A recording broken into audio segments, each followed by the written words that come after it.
So I have to say, Mike sent a comment in our chat while we were watching it. We normally send comments back and forth. Two happened. One, Mike said, mine is the Asuka of this show, pending backstory. We'll get into the comment if you change that later. And Sal was instantly at the end. F that cliffhanger. I'm sorry that I lied. I forgot. In the 4th episode, they fight their first Imperial Arms user. They introduced them to, I didn't realize it until my roommate explained it to me, or I should say, Crow explained it to me. He's like, who is this serial killer All Might looking mother? Oh my, honestly, yeah, it gave me All Might vibes. When you see him in the light in the next episode, you see his full face. It's much worse. Oh God. You can see, minus the like long juts of hair, it's real close. But yeah, before we get into stuff, I forgot to ask this last time. Favorite moments? Mike, we'll start with you. From the previous episode? Yeah, for the episode we just watched. No, it's all right. We did the previous one. We can just do this one.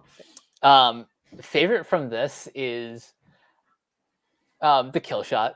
The kill shot, yeah. That's one. The other is just Tatsumi's reaction to what ultimately turned out to be a day off. Yeah. Sal, go ahead. Most of my faves are the same as his, and I like when we got a bit of her backstory. Mm-hmm. She's one of the characters where it's like this. I say it. I'm gonna say it a lot. This show understands the archetypes they're giving their characters and aren't ignoring them. Like they understand that mine is meant to be annoying at first, and they're not unashamed of it. And so you got some. And I mentioned last time how Bulat has got some Kamina in him. You just got it. He's literally asked him to call him handsome or bro. Yep. And he barely ever calls it Bulat. He calls him bro the entire time. And it's a very Kamina S-Simon relationship. And I love that. That was I like when he magically dreamed about bro. I was like, now I see why you want me to change my answer. That's why I'm like, just wait. You got some moments that are going to make you question it. Because you had that. You had him walking in on mine half naked. All this other stuff. And he's still got to train under all the other girls yet. So you've got time. But I'm sticking with my answer, by the way. You're sticking with Akame? There are rules. There are rules. Okay. All right. We'll get there. Oh, this is going to be so much fun. All right. The whole time I was like, no wonder why I could change my answer. Bulat is because awesome. You know I lean towards stuff like that. Yeah. Oh, I know. That's like, but Bulat is just ridiculous. Bulat is the definite. Bulat also has a bit of Liron in him. Where I can see it. He's just like, so I'm going to make you feel really awkward because I think it's funny. But he's a lot more innocent about it. He's like, that's with all your burning spirit and passion.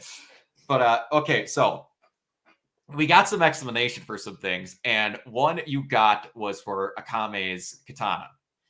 Do you agree when I said that is probably one of the most OP weapons in all of anime? Yep. All it has to do is touch you. If it makes contact with your skin, you're dead. You're like poison. Yeah, I should say if it makes a laceration on your skin, you're dead.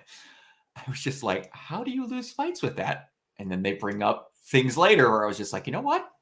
Nice. That's incredibly OP on the characters that it works on. Nice. Mm-hmm. It is OP, but at least it has an explanation. It's not just like, oh, I'm that good with a sword. Or I'm the main character, so I have to be OP. Exactly. That's like another thing with Sword Art. It's OP. Don't But anyway, yeah, I believe they go into more detail exactly like what components make up the Imperial Arm. Well, they're called Imperial Arms. In the anime, they're called Taigus. I have no idea why they changed it for this, because that's in both translations. In the English, in the dub, and in the sub. I'm not exactly sure why they changed that, but it's whatever. And you learn more about it in the next episode of how they got made, but they go into more detail of like the ingredients of what made each one in episodes learning later. And it's really creative how they do them, at least in my opinion. And The one that I like the explanation the most of like how it gets more powerful because it is kind of weird for a sniper is Pumpkin, where she's literally Yeah. if she's in more danger, her shots get more powerful. Oh.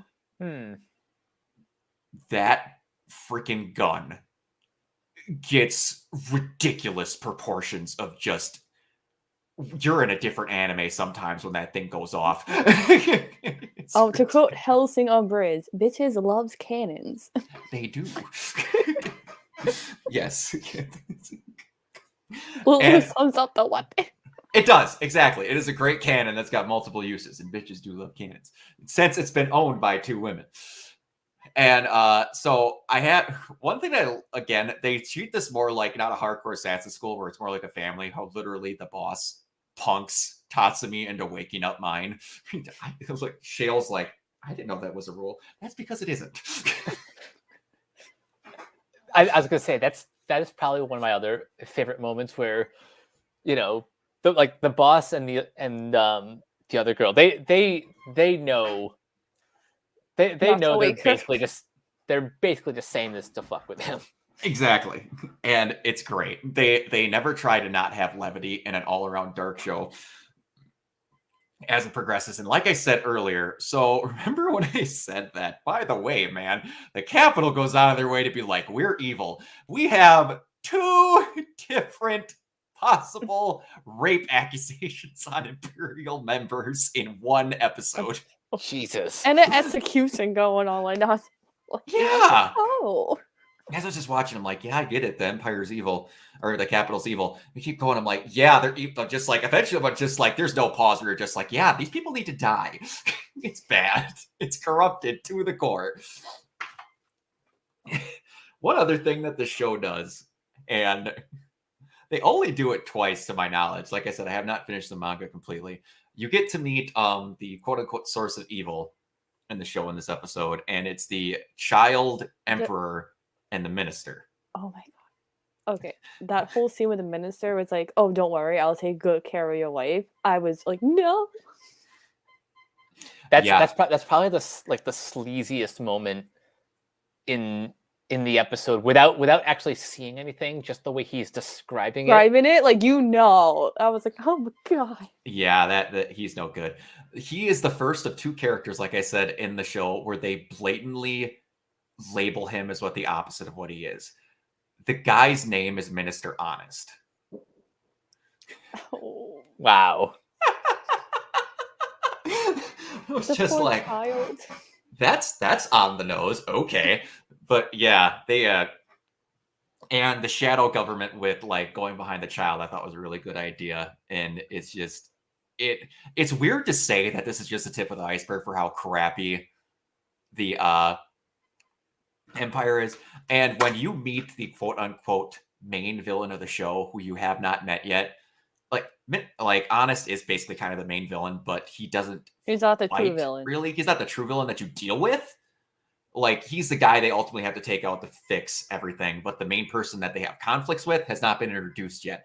And you get more worse stuff with her somehow. Like, yeah, it's the character's name literally in English translates to "I am a sadist." Okay. Could not be more on the nose if they tried. Like, I kind of feel bad for the kid.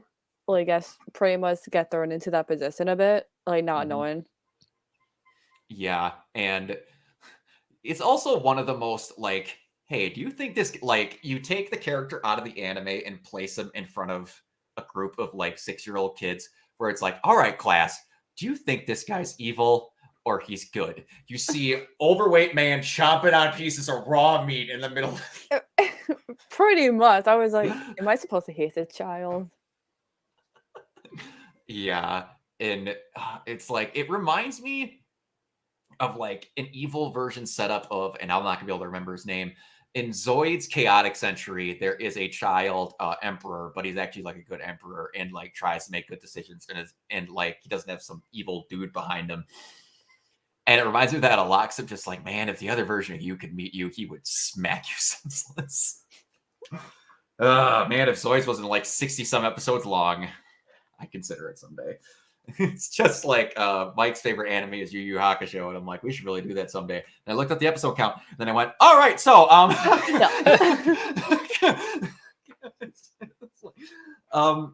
two other things, and I didn't mention it early enough, but like we mentioned in the last episode about how this show does not do backstories like Naruto, but it is not safe from every anime since then of Naruto running.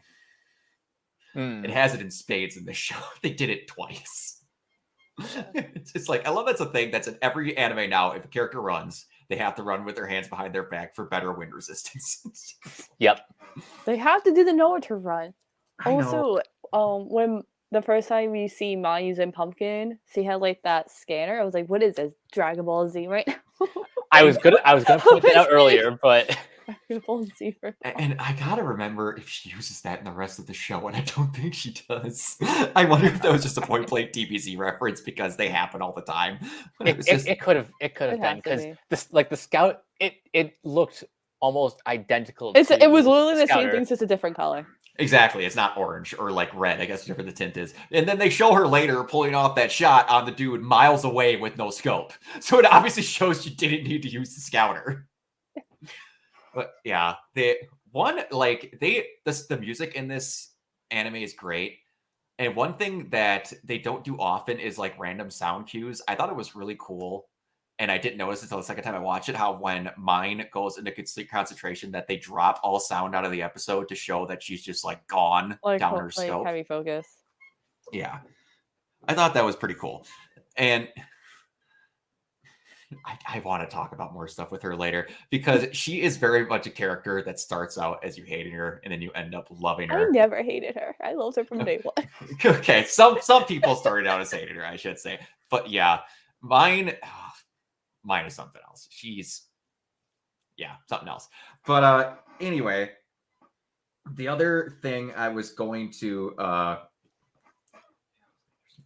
remember when I told you, like, again, the show's very honest with when they do setups. Then I forgot just how blatantly obvious it was. It's just like, man, it feels like there's a story there. And now I'm going to tell you my backstory. I didn't even have to ask. Like the setup. They're fully aware of when they need to do lore dumps. They're like, he's training with this person today. And backstory coming in 3, 2.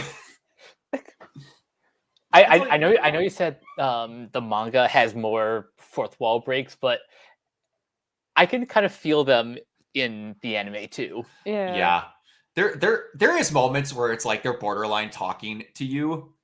And I suppose there is fourth wall breaks in this. It's just like that one in the manga where I talked about it. Like, this is the guy they talk about, by the way.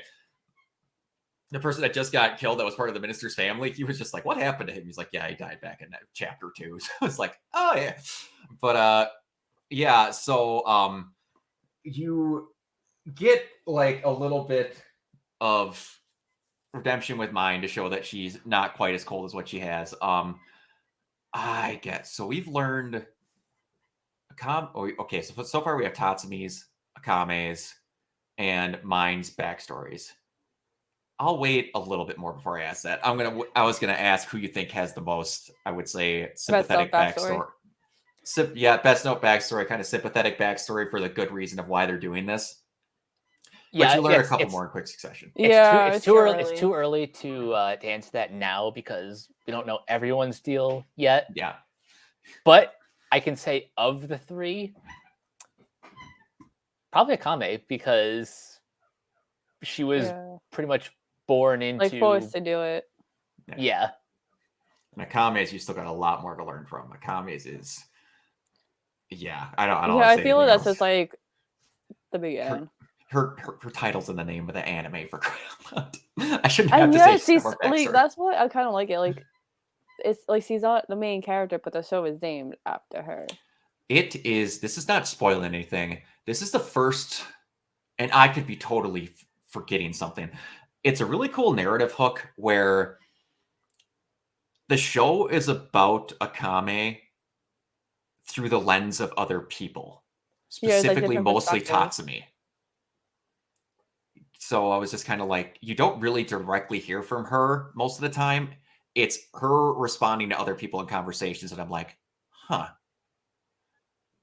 that's kind of cool for, you know, a show that's titled her, because that's like, again, we both mentioned it, some weird sweater wearing weirdo comes walking up in a show called Akame Got Kill, where I'm like,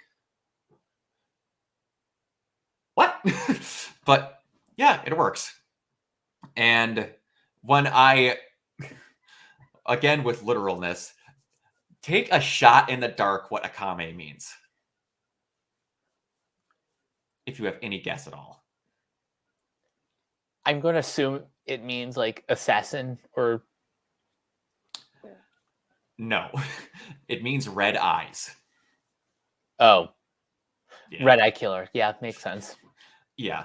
And it's basically just that each title of the episode, and that's one thing I like about the episode titles, is that it literally means Akame kills. That's what the title means. And then each episode is kills blank, and it goes the whole way through, and you actually see her katana cut through the episode title as it comes through. I'm like, that's a really nice little touch. I like that. Yeah. All right, so now that we're starting to get a little bit of like actual plot stuff where they're leaving cliffhangers, are there any questions? See, that's the thing. I'm not want even to answer them. I'm not even sure what to ask yet, except just what is going on with the guy at the end. He is your first off random weirdo that you get to see, and he is your very first kind of Bad guy monster you of have the to week. face. Bad guy first to face, but Okay. the episode he's in is great for a lot of reasons. It is one of the most fan service episodes they ever do for like 2 seconds, and it also is what might be the most lore heavy episode in the entire show. Huh. But again, they dump 2 episodes worth of stuff in like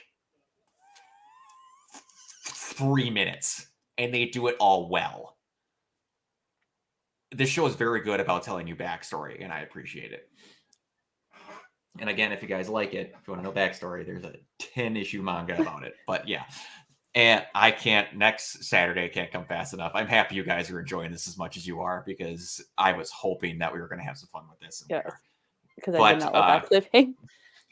Exactly. With the discount or my with the evil anime angle at one point, I was like, oh yeah, that angle. Yep, exactly. And he is the first Imperial arms user that they fight. I'll give you that much, because I screwed up the last time, and you get to learn a lot about them. And yeah, that dude is. But yeah, cool. I'm bad with names. There's like our main character get like a new weapon, or he still uses that like sword. Tatsumi, yeah, it's fine. I'm terrible with names as well. Like in the show, I had to watch it 2 times before I get to it. But yes, Tatsumi in. Hold on. I have all the episodes pulled up on Wikipedia right here. Since like they're showing like everyone's like weapons, and like he's a part of them now, I feel like he needs an upgrade. Can his outfit get an upgrade? I could tell you right now that he wears that sweater, jeans, and boots through the entire show. But for a small spoiler, within the first 10 episodes, he gets a new weapon. Okay, I can work with that. Yeah, I don't want to tell you the specific episodes and stuff like that, so you're not waiting like, this is the one. Within the first 10 episodes, he does get a new weapon, and it's awesome. And I know a spoiler from the manga where they do some unbelievable crap with how powerful he gets. That's different from this, but he still is awesome in this, because they obviously had 15 volumes of stuff that they did, and they only could pull 1 season off. But yeah, his weapon's great. And I cannot wait for you guys to get to see it. So, anyway, any other questions? I think I'm good for now. Just so far, I'm liking the tone and just the style of the series. Yes. Yeah, I'm here for it. Absolutely. I love one thing that Crow pointed out when he was watching it. He loves the random moments where like they just dip the quality for random moments, like when you have Tatsumi turn into like the chibi version of himself when he's like screaming at at mine. Or Akame whenever like she she turned into I don't know if you guys are familiar with the new series Comey Can't Communicate, but anytime like her like her like that eyes, type of expression. Yeah, I yeah, know. Oh yeah, the like blank stare and her like eyes go white. Yeah, there's a bit of that. Yeah, I was gonna say you guys could talk a lot for anime. So she keeps up a lot more than I do. But all right, Cries in behind on anime. hey, you keep tracking enough. You're one person that I was openly like, we need to watch all of JoJo, and she's like, I need to watch other stuff, but I'll still do that. Yes, because it's JoJo. It is exactly. When you know, eventually we'll watch all parts of JoJo. Yeah, Eventually. And now that it's on Netflix, we can do It's all those on watch Netflix. party. We could do those watch all party on things where we can actually see it at the same time if they still do that. I don't know if they still do. They better. Like, for those who don't know, we'll pull the curtain behind me, her, and an admin crow of a Ruby group used to like stream it over this. Like, we all have it. It's just that we were watching it at the same time. Yeah, we can't do It was that so anymore. Because now they have the blocker to where you can't watch it. I was just like, we're all watching it at the same time over our own TVs, and it's just like It was just chaos. It's just chaos, and we'll figure something out, even if we just gotta watch it and do screens and whatever. But yeah, anyway, so glad you guys are having fun with this. We're in 16th of the way through the show. 24 episodes total. We're barely scratching the surface. Yes, but hey, we're getting there. It flies by. I tell you, once you get to about halfway, a little bit before halfway through the show just, the brakes are uninstalled from the train and it just goes. So we're looking forward to it. All right, Mike, where can I find you? You guys can find me on Twitter at Captain K42. Check out my quick thoughts on letterboxd.com/CoachK42. And you can find me in all the Facebook groups just at my name. You can check out Renegade Pop Culture on Facebook and Twitter at Ren Pop Culture. Look for us on Podchaser. Listen to all of our podcasts on Anchor, Spotify, Apple Podcasts, etc. And last but not least, everything can be found at renegadepopculture.com. You need to escape, so do we. What's that? You can follow me on Twitter at Keep1102. All right. And you can find me everywhere at Organoid0. I will be streaming as soon as I have all my lag issues with the webcam figured out, because God loves new technology. Anyways, yeah, until next time, which sadly has to be a week. I would love to watch more tonight, but people got stuff going on. We will see you. Bye. We have luck, apparently. Peace.